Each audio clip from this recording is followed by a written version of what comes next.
Hi, marketing class. Welcome back. We're in chapter 19, part 2. And in this part of the chapter, we're going to talk about print media specific to advertising. All right, 19 is all about advertising. We're going to talk about print media. Again, write this stuff down, put this in your notes. That's going to help you answer the questions as you go through it. Okay. So, what are our objectives for chapter 19, part 2? So, you'll be able to answer what are the characteristics of print media relative to other types, um, pros and cons, things like that. What are the pros and cons of different types of print media? All right. So those are the two major things you're going to get out of chapter 19, part 2. So let's get right into it. So, print media. So, print media is one of the oldest and most trusted forms of media. It's been happening ever since people have been able to put, pen to paper or have been chiseling stone in caves. It's been used as a form of advertising. So, first kind we're talking about is newspaper. Um, not a lot of people get newspapers, or at least not like they used to. They used to be Everybody used to get newspapers. They would get delivered to everyone's house every day. That's how people kept in touch with the outside world. That's how they know what's going on. That's before there was, reliable television news, before there was, of course, the internet. So, newspaper is a great form of print media for advertisers because advertisers can perform mass marketing, whether it be regional or local. Different print media goes to different people. Like, for example, there's specialty newspapers, or different types of newspapers who cater to different audiences. So like the Wall Street Journal is for business types, and for people who are very interested in economics and stock markets and things like that. So if you have a product that you can narrow your target market down to those types of people, then it's a good idea to be in the Wall Street Journal. Other newspapers are less so. Things like U.S. Weekly, which is more about the social news and stars that break up and things like that. But and also there's very popular newspapers in regions. So, for example, like the New York Times, that's globally read, but it's very specific to New York. There's the Washington Sun Times. There's the San Francisco Herald. I kind of made that up. I'm not sure if that exists, but there's different papers in every different region that specifies in news for that region, and the people who live there will care about that most. So that gives advertisers the ability to narrow down who they're going to target. Another benefit of newspaper advertising is that the response rate to a specific ad is easily tracked. You may have seen these in newspapers or in classifieds or wherever. There might be, an ad and it has a code in it, and it says, call us and refer to this ad and get a 2-for-1 deal or something like that. Well, they do that because they want to know how well their advertising is working. If nobody ever calls them and says, "Oh, I saw this ad and it's 2-for-1 and the code is this," then they know that advertisement is not working for them, and they either need to switch the type of advertisement or um, the paper in which they actually ran the advertisement. Another good thing about newspapers is that's relatively low cost. I put a few things in the paper in my life. It wasn't much. It was something like $50 for a few lines. So relatively inexpensive. Of course, if you want to take out a full page ad, in the Wall Street Journal or something like that, that's tens of thousands of dollars, maybe more. Um, but if you have something simple, a few lines to run, it can be cheap. Or if you have just like a small section on a page in like the bottom left hand corner, it's relatively low cost, especially compared to other forms of advertising. However, one of the cons is that it has a very short shelf life. So think of advertisements that you could potentially do. They have a shelf life. So how long are they effective? So how often do people read the same newspaper more than once, or even by more than one person? That's even probably less common. And also, you're not going to read last week's paper today. So Newspaper has a very short shelf life. You know that you pretty much have a couple of days for that ad to take effect and to have an impact. Other than that, it's gone forever. All right, let's move on to magazines. Magazines are different fundamentally. So, like newspapers, they can also be local or regional or national. Think of different types of magazines. Um, they have various what's called periodicity. So they can either be weekly, monthly, quarterly. It depends on what the newspaper is. So, like, actually, I think Us Weekly, I think I referred to that as a newspaper, but I believe that is actually a magazine. Um, or, People or things like that. Some come out once a month, some come out once a week. So, again, if you can narrow your audience down to a specific readership, and then you can cater your advertising to the periodicity of whichever magazine you want to run an ad in. Or you can customize your ad based on the periodicity of the magazine that best reaches your target audience. So a good thing about magazines, they do have a longer shelf life. Newspapers tend to come out every day. A lot of magazines, again, weekly, monthly, quarterly. So that ad will last longer. It'll reach more people per copy. A magazine typically gets read by more than one person. It can, one comes to, my house for, it's like Runner's World. And, I read parts of it. My wife reads parts of it. My oldest daughter might thumb through it. So that's 3 people. I might lend it to a friend if there's a good article. So there's a longer shelf life there. People treat magazines differently than they do newspapers. So by virtue of that, they do have a longer shelf life, the advertisements in there. Again, often reread by multiple people. And there are times, next time you're allowed to go to a grocery store, go to the aisle where there's newspapers and look at all of the extremely narrow, focused magazines that are out there. There's ones for bodybuilders. There's ones for car lovers, even for specific types of cars. There's one just for like Mustangs and one just for Corvettes. All sorts of stuff, like all sorts of tabloid stuff. So people are interested in Hollywood and which stars are breaking up and dating and whatnot. There are tons. I mean, there's ones for gardening. There's ones for stock market, for fantasy football, all types of sports. There's ones for tennis, and there's ones for photography. Any interest, any hobby, any sport. There are specific magazines. So, I mean, think about the opportunities that offers to an advertiser. So yes, again, sports, trades. There are different magazines for people interested in trades, people who are into welding, people who are into woodworking. Yep, hobbies. Fashion's a big one too. Lots of fashion magazines. People get ideas for how to dress and what's trending. So all of this means that advertisers are able to target their audience very specifically. So, for example, if you're a cutting edge fashion designer and you have really nice, really expensive clothes that are on the cutting edge, then you can target them if you select the right magazines like Vogue or whatever. I don't really follow the fashion industry very closely, if you couldn't tell by the way I dress. But it is very possible to target specific people. Like if you're making car parts for Corvettes, advertise in a Corvette magazine. I mean, that's perfect. So relative to newspaper, it does have a higher cost. That's one of the cons of magazines, again, versus newspaper. So long lead time. So this means that you really need to plan ahead when you're going to advertise in a magazine. So they can already book out like something like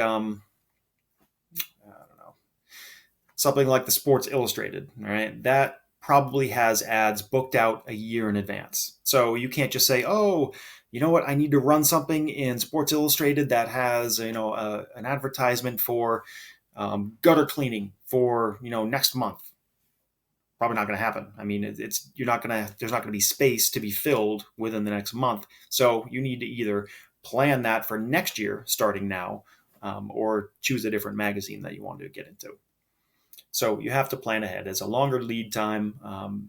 Since it does come out maybe monthly or maybe quarterly, they book those ads out. So you got to plan ahead. It's not You can't just call. I mean, you can call a newspaper and say, okay, I want to run an ad next week. That's fine. You can do that. A lot of magazines, not so much. All right, direct mail. Direct mail, I think you guys know what this one means already. We've talked a little bit about it. What exactly is direct mail? So, direct mail is they're actually mailing a piece of mail or an advertisement directly to your home. So, when you go to your mailbox, there's something from some sort of company. The good thing about direct mail is it's highly targeted. You know exactly who you're sending it to. It's not like you're just putting it into a magazine and you just hope the right people are reading it, or they do better than hope. I mean, they know generally who's reading that magazine, what type of person. But with direct mail, you know exactly who you're sending your information to. You know their names, and you know the information about them. You've bought a database of people from one of those providers, and you know exactly who they are. People who have graduated from certain schools, who are a specific age, specific sex, have a specific job. You can get that information and target the people you're going to send these advertisements to. Direct mail is, of course, print email, and email also counts as direct mail. It's similar in that you can target them specifically based on information you're able to get from third parties, or if you're able to gather it yourself. So the success of direct mail is highly dependent on the quality of the list that you're using. So if you have built your own list over time of customers who have bought your product, that's what I do with my salsa. I mean, I keep lists, and I keep sending them information, when I have sales or a new product, or just to try and get sales up. But the success of a direct mail campaign is directly dependent on the quality of the list. So if you have a crappy list and it includes people who are not in your target market, then it's not going to work very well. And vice versa, if you have a good list of people who are very interested in exactly what you're doing because you know who they are and you've put a lot of time and effort into creating this list, it'll be more successful. However, one of the worst things about direct mail, and I used to run campaigns in my old job, they have a very, very poor response rate. In fact, you're lucky if you can get around a 5 to 10% response rate. So again, it's kind of dismal to think about it that way. But if you send out, direct mail to 100 people, you've actually done a pretty good job if 5 to 10 actually reply, which again, it kind of stinks and it feels like you're wasting money. But the good thing about it is it can be cheap too. We'll get to that. But so again, 10% is considered really good. You've done a good job if 10% of the people that you contact actually respond. Another bad thing about direct mail is it has a poor image. What's that stuff called that you get in your mailbox all the time? You ever hear your parents complain about it? What's it called? Yep, called junk mail. People get it, and I don't read it. I shift through, throw it in the trash. Don't care. Better things to do with my time than read ads. So that makes it very difficult as an advertiser to capture someone's attention. Even if you have a great list, if you send them some sort of boring, innocuous ad, not going to catch their attention, not going to read it, waste of time, waste of money. But yeah, it's called junk mail and it has a bad image. It's also relatively expensive to send direct mail. Not only do you have to think about the materials, like a lot of these things are very, ornate. They're sending like these foil embossed, really nice looking ads on hard stock. But then they have to pay to ship it too. It costs, I don't even know what a stamp goes for nowadays. It's over 50 cents, I think. So for that reason, it can be expensive. Because again, from materials and postage are things you have to consider. All right, directory advertising. This one is probably, the internet is an excellent directory. So this is where a lot of people are doing advertising that used to be done in directories like the Yellow Pages. So the Yellow Pages and the White Pages, it's a phone book. I'd be interested in hearing, so I'll ask you right here. How many of you have ever actually used a phone book? So yes or no, just respond to this question. Have you ever used a phone book?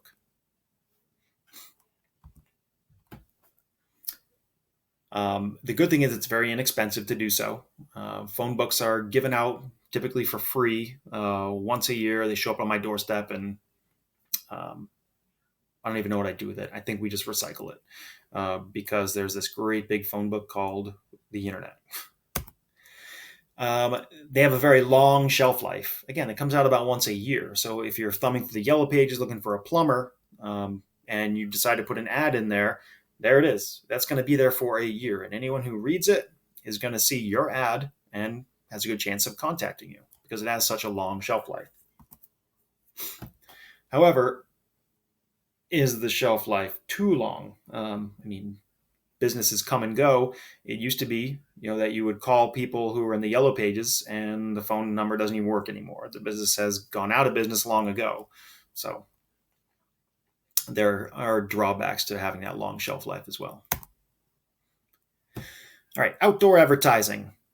So, of course, we think about billboards. We think about outdoor advertising. When you're driving down the highway and you see the great big lit up signs. So there's two types of outdoor advertising. There are standardized and non-standardized, and that really refers to the size of signs. You'll notice that most billboards have a standard size. I don't know what it is, but so any sort of advertiser can kind of like plug and play. They'll say, okay, I want a billboard of this size and shape. If you're on like the train, there's specific poster size, and so it's easy for people who manage the advertisements to print out new ones and get them in there if they're standard. So they're standardized and non-standardized, again referring to the size. So non-standardized. These are typically signs that are outside places of business. So you're going to, a store, they'll have a sign of their own and it's customized. I mean, it's exactly what they want it to be.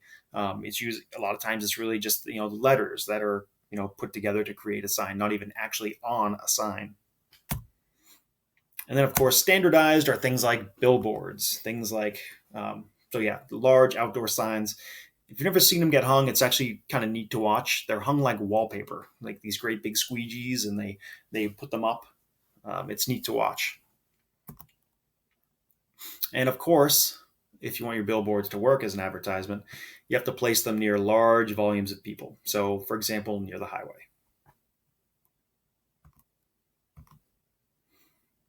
Transit advertising. So transit advertising is found in public transportation or private transportation as well. I guess you would consider, an airplane to be more private than public. So, for example, trains, taxis, buses, bus stops, benches, trash cans, kiosks, newsstands, airline, bus, train terminals, subways, all that kind of stuff. Anytime you're there, look around, you're getting advertised to like crazy.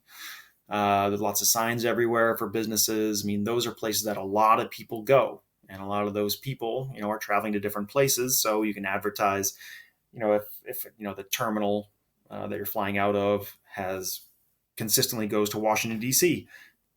Washington, D.C. is going to advertise, things like maybe their museums are going to have advertisements even in like that terminal in Boston. So the good thing about transit advertising is it reaches a wide audience, yet a target audience. These are people who are traveling, right? Because of where it is, in a train, on a taxi, bus, airport, all that stuff. So it reaches a wide, yet a targeted audience. Millions of people travel, typically. Who knows how many are traveling nowadays? But it's a good way to reach a large amount of people, but you can understand a little bit about them because of where you've advertised. These people are traveling. And the other good thing about it is it's what's called a captive audience. So a good example of a captive audience is like in Disney, right? You go to Disney, you are literally fenced in to this great big place, and the only people who can sell you stuff, or the only people who have anything to offer, is Disney. All right, you have to buy food, buy drinks, anything from Disney. It's a captive audience. Transit advertising is relatively inexpensive. All right, so now we've covered print media. So let's go over our objectives, and I want to hear from you guys, see how we did on um, executing on these objectives. So, first of all, what are the characteristics of print media? And secondly, what are the pros and cons of the different types of media that we talked about? All right. Well, great, guys. That's part 2 of chapter 19. If you have any questions, shoot me an email. Otherwise, talk to you guys soon. Thanks.